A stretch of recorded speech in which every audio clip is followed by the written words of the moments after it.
How come trance? Why we dissociate? Well, we're trying to control. We're afraid of feeling the wilderness, the rawness and aliveness directly in our body. So we obsess and we judge and we numb and distract and we speed. That's when our roots are in the air. But if you start noticing it, if something in you has this yearning for sacred presence, you can begin to sense the flags of trance. Now, reconnecting, sometimes there's a lot of pain. And yet, as an ongoing daily practice, if we can, this pathway home of feeling the breath and the body and opening to what's here, having our senses be awake, we begin to include the unlived life that really brings us to tremendous energy and aliveness and love and healing.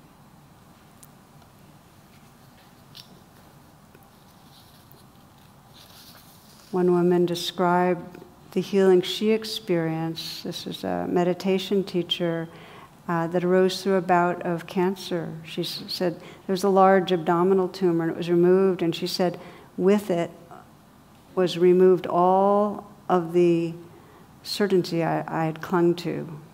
There was no certainty left. So she said, I quit work and I stopped spiritual teaching. I turned to anything I thought might help me change what led to the cancer, from acupuncture to therapy. Mostly, I became humble before the body. That was 15 years ago.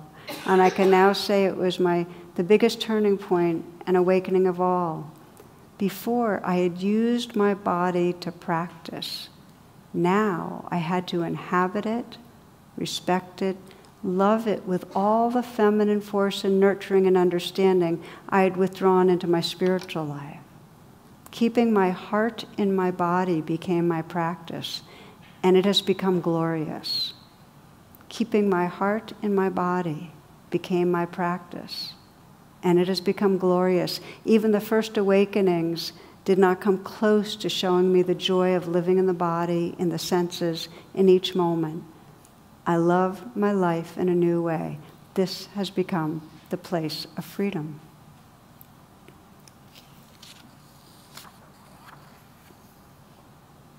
So we listen to this and we sense this possibility, and this is, she talks about the feminine, but this is all of us really learning to bring our heart into our body, staying here, and finding the tremendous amount of aliveness from it.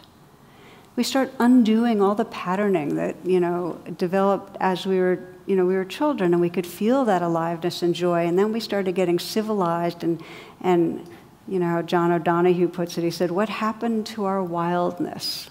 The wildness of the child, and it's the wildness of God, that we covered it over and got lost in our minds. You can sense that aliveness in children when you listen to this story that Maurice Sendak, the illustrator, tells. I've always loved this story. He writes this. He says, once a little boy sent me a charming card with a little drawing on it.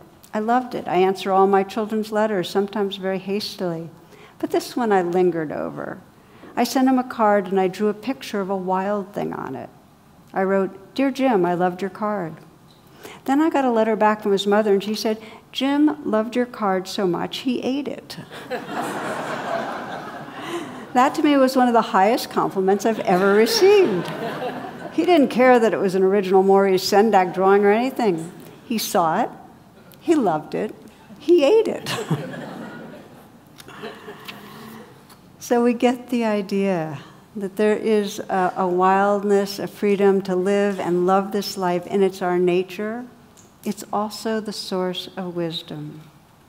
When we bring our full awareness and attention right here to this body, we directly discover impermanence. We sense that everything is coming and going. We sense it's a real mystery. The body lives in the present. We sense that mystery by entering the body.